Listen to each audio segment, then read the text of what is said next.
आप सभी प्रिय दर्शकों का स्वागत है। क्या मार्केट यहां से गिरने की कोशिश कर सकता है? आखिर क्यों कह रहे हैं? आइए विश्लेषण करते हैं।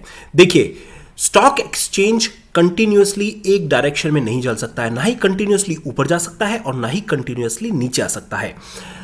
अभी की जो लेटेस्ट खबर है, करंट अकाउंट डेफिसिट, जिसको सीएडी भी कहते हैं, बढ़ता जा रहा है।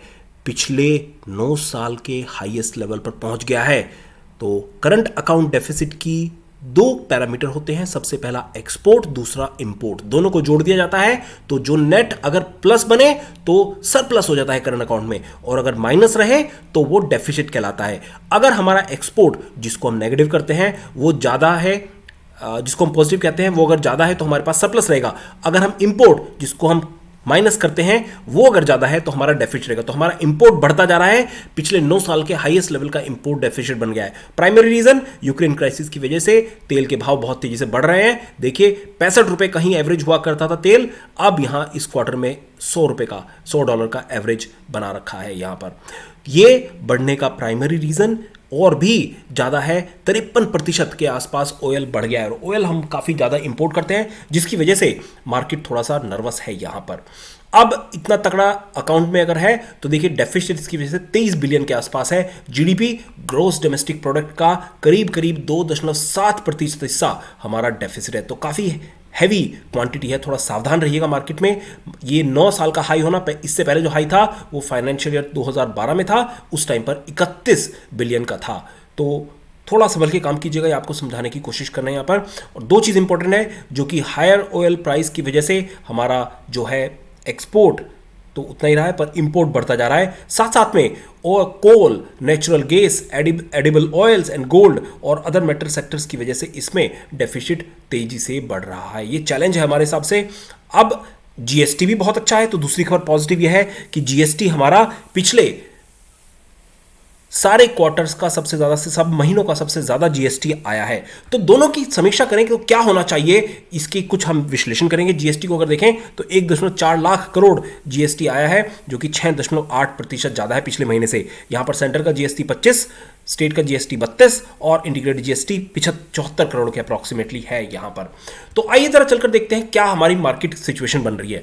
आज मार्केट काफी तेज ऊपर चढ़ा है, करीब करीब 200 पॉइंट ऊपर चढ़कर निफ्टी ने कारोबार किया 17,670 के आसपास।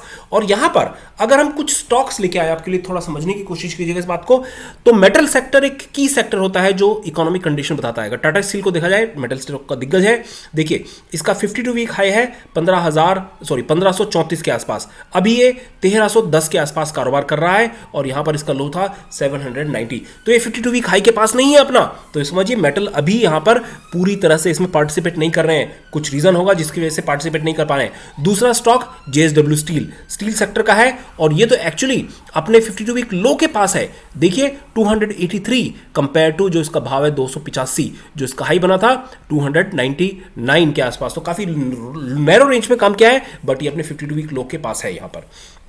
और अगर हम बात करें तीसरा स्टॉक, जो कि फार्मा सेक्टर का है, डॉक्टर रेड्डी लैब।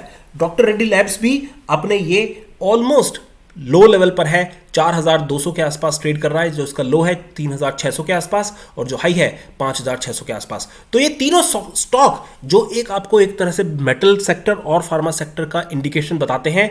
अभी यहां पर इनमें सेलिंग ज्यादा है, बाइंग कम है, इवन दो निफ्टी काफी हाई लेवल पर है। तो थोड़ा समझ के काम कीजिएगा। साथ में अगर निफ्टी का व्यू देखें तो देखिए, जब से हमारा कोरोना इंपैक्ट आया था तो 7,700 से बढ़कर ये ऑलमोस्ट डबल हो गया है, 18,600 तक पहुंच गया था। अब पिछले 5-6 दिनों से काफी स्ट्रगल कर रहा है ये। देखिए, यहां पर अगर आप अक्टूबर, ये वीकली चार्ट पर दिखा रहे हैं, पिछले अक्टूबर के बाद से इसने कभी भी, नवंबर के बाद से कभी भी इसने हाई नहीं बनाया अपना। यहां पर 18 अक्टूबर को जो हाई बनाया था, उसके बाद एक और लो बना, फिर यहां पर लो बना। अब इंटरेस्टिंग रहेगा आगे की क्या प्रक्रिया होगी इस हफ्ते। अगर ये इसने इसको ब्रेक करा तो ऊपर जाएगा, अगर यहां से नीचे जाने लगा और इसने 15,700 का लेवल ब्रेक किया तो हो सकता है हम बियर फेज में एंटर कर जाए। तो थोड़ा सावधान होकर काम कीजिए, अपने इंश्योरेंस कीजिए पोर्टफोलियो को। चाहे तो हमारे साथ आप 299 का एडवांस पैकेज ले सकते हैं, जिसमें हम आपके पोर्टफोलियो को हैंड होल्ड कर मैनेज करने की हेल्प करेंगे। जो हम करते हैं आप उसकी तरह फॉलो कर सकते हैं। निफ्टी की ट्रेडिंग ऑप्शन के लिए भी please consult your financial advisor. Training के लिए आप चाहें तो मेल ड्रॉप करेंगे। जय हिंद।